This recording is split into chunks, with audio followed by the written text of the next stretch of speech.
Do you love the look of brick but don't know how to do it yourself, or maybe you don't even have the budget to pay a mason? Well, it can be done. It can be done in a day and on a budget. We took this brick paneling here. My husband and I have been working in our kitchen.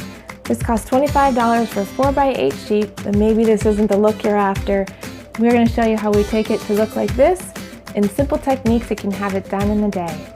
Check it out.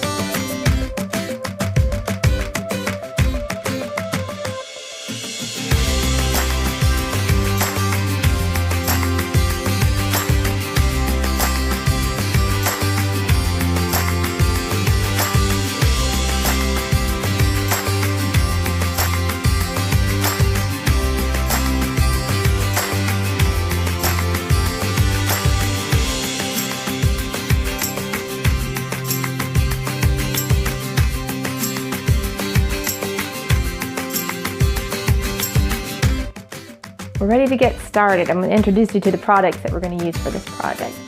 First off, we'll be using Dixie Belle paints, the ones that I truly love. I had thought I was not going to find the perfect paint, but eventually got around to finding this one, and I fell in love from the minute I dipped. First color we'll be using is Putty, and there's no special order to these.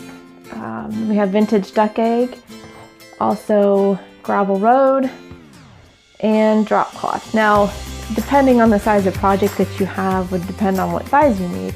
I think you can do a great amount here with the 16-ounce size that you wouldn't necessarily need the 32, but I have these because I use them all the time. So those are the colors. I'm using some just basic old artist brushes to get this on, a selection of 4 so I can keep them separate. And for this other first part, we're also going to be using some lightweight joint compound. You certainly don't need this much, but this is what I had and already for what we do around here. But some topping joint compound would be what you would need, and then we'll move on to the other products. Also, for the first part, you'll need a spray bottle with just some water in it and a rag. All right, let me show you how we do this.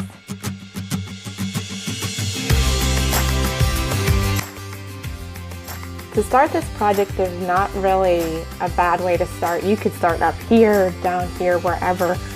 You can section it off and do one time now and do another part later. That's the beauty of it. This isn't where I have to sit and get this entire thing done in the same day. But you can, because it goes, fairly quickly. There's just some time layovers and letting things cure that you have to mess with, but really you'll see how easy this really is. So what I like to start with is I just grab one of my paints. Like I said, I'm using the Dixie Belle paints, and I'm just going to work in about 4 or 5 row section. And I got a little bit on my brush. I'm just going like this. Now, I am working fairly quickly just because we want to blend these paints eventually. We haven't added our trim up here yet, so that'll hide some of this, but you get the idea of what I'm doing. Different brush, different paint. This is the Vintage Duck Egg, and I'm going to use just a hint of that because if you can see in our cupboards, we have a little bit of that color going on. We have our reclaimed hickory counters that we built and installed and are excited to get this project done.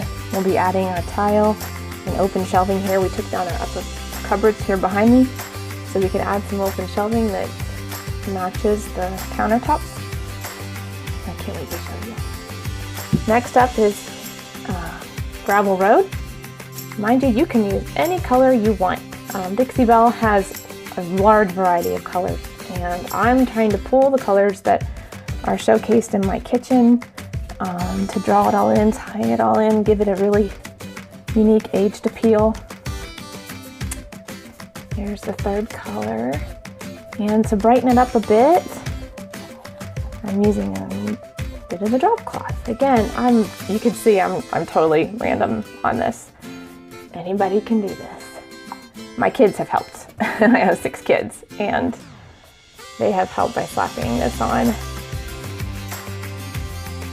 And also I wanted to note, depending on your environment, whether you have a heat running or AC or whatever, the moisture content in your house, can vary with what you do. If you feel like you need to, this is what the water does, comes in and you just mist a little bit to keep it moist.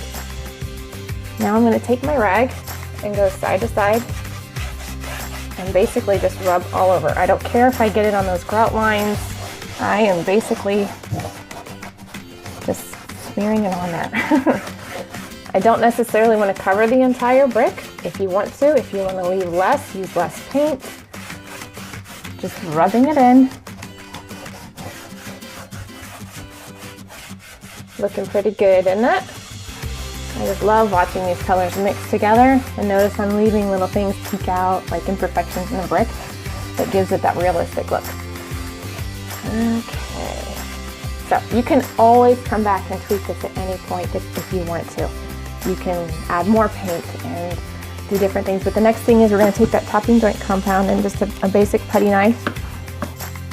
I'm going to get a little bit of a bunch on there, and then basically, I might move these in case this drops down. Basically going to give it little skim coats on each brick wherever I want. There goes some flying. You definitely want to protect your surfaces, but this is an easy cleanup too. It can come up with water if need be, so it's not going to stain anything. But we're trying to add texture, all right, to our bricks and give it that washed, what German smear look we're kind of after here. Super easy, right? It's all on the angle. I'm kind of horizontal here to the brick, rubbing it on, and to give it that texture, you can take even the colored part or just a clean part of your rag, and I'm going to dab it. That's going to create more texture. Dabbing. There we go. All over this area. And seriously, that's it for that part. We're going to let this topping joint compound dry and the paint cure a little bit, then we're going to come in and I'll show you what we'll do to the grout lines to give it that added touch that we love. Stay tuned. Paint is cured for about 20 minutes and the topping joint compound. Now we're ready to do our grout lines. Before I go on to that, I did want to say that in our kitchen here, I've done our oven, double oven that we installed and encased that in brick. I've done the backsplash with the same paneling. I've also done the ducting in my laundry area to make it look like a chimney sort of effect. So I've been using this here and there to kind of try to tie it all in. But when we did this, because this stuff's so versatile, there are seams everywhere. You can look and see all these gaps. They're all going to be hidden with this grout that we're going to apply even here on the sides, and you won't even know that it's not real brick unless you look real close. So we also live in a manufactured home called a Gunnison home. We've got wood walls, easy to stick this stuff on with an adhesive, and we could definitely add real brick if we wanted to, or stone. We chose to do it this way because we're trying to not outprice ourselves in our neighborhood. We've been doing all sorts of things to our home to bring it up to date and modernize it, but also don't want to go broke because this isn't necessarily our forever home. Not that we don't like it here, but just doing some upgrades that anybody can do. So here we go.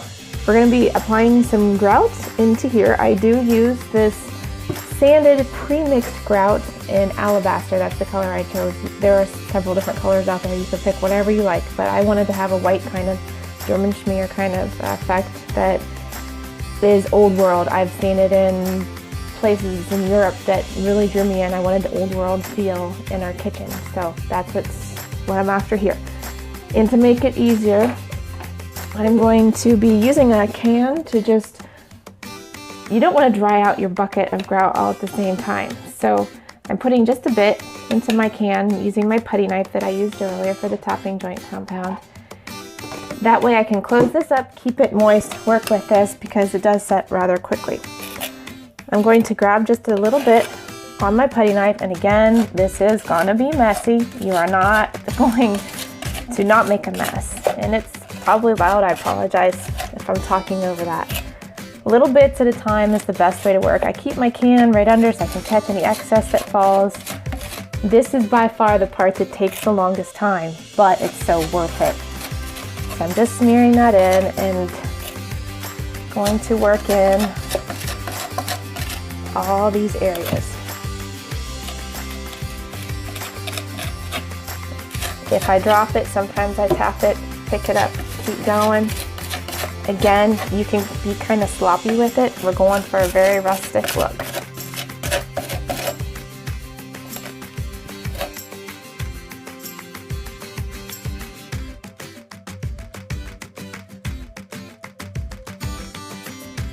One thing I did want to point out is you notice that I am dragging downward across the seam, and then when I hit the upright seams, I'm going across, using my knife at a horizontal position, dragging across, filling that up.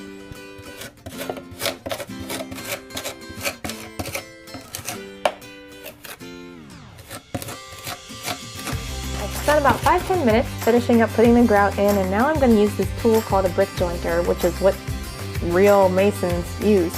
On one end it's got 3/8 inch width. This is the 1/2 inch. The 1/2 inch is the one that I prefer. You could use whatever you like.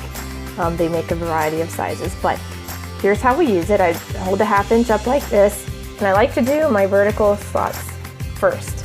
I press and drag, creating that look that the mason actually went around and set the brick. I originally tried doing this with my finger. I did not like the look of it at all. It did not look realistic. So I really prefer the jointer. Pretty simple to do. But again, do all the uprights first. You'll see why in a second.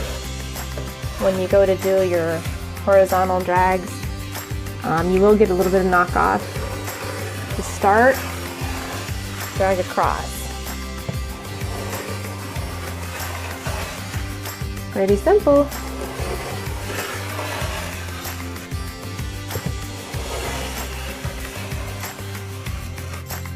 There you go. I'm going to let this cure. This takes, I like to give it at least 30 minutes to an hour, and I will show you the last step that gives us even more texture. One other note is sometimes if there's a little excess that you don't want on there, you can knock it off now or knock it off later when it's dry. But really we're getting that texture we're looking for, that old feel, lots of color, and making this unique. I'll show you the next steps in a minute.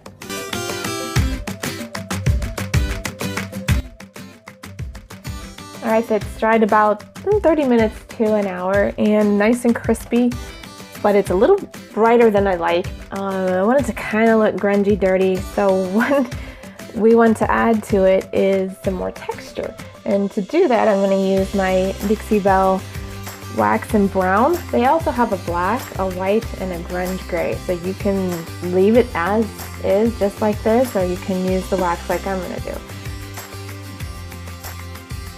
I typically take my old brush here, my 1-inch brush, my zebra brush that I carry in my shop, and instead of dipping into here to do this, I don't want to get the sand on my brush and then mess up my whole can of wax. So typically I take out a chunk, this is a tuna can, stick it in here, and I'm just dabbing. I'm just going to dab a little bit of wax on my brush, and then I'm going to follow the grout lines. I don't know if you can see from there. I'll show some close-ups by a still in a minute, but I'm going to go over the entire thing. It's catching that topping joint compound, it's catching the grout, and just kind of giving it a little more texture, a little more depth, dimension, however you want to put it.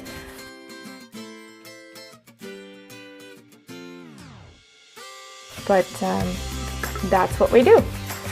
So what I'm going to do is, you can see I did a small portion here. You can move in batches, you can do the whole all at once and then wax all at once. But typically I do it in small batches until I get to the waxing part, and then I do all that at once to save myself some time. But really after this, you're done. You can think of endless uses for this in different places of the house. If you have a shop or you have a place where you want to temporarily set up, you could have brick panels like this attached to a stage, something. So many uses.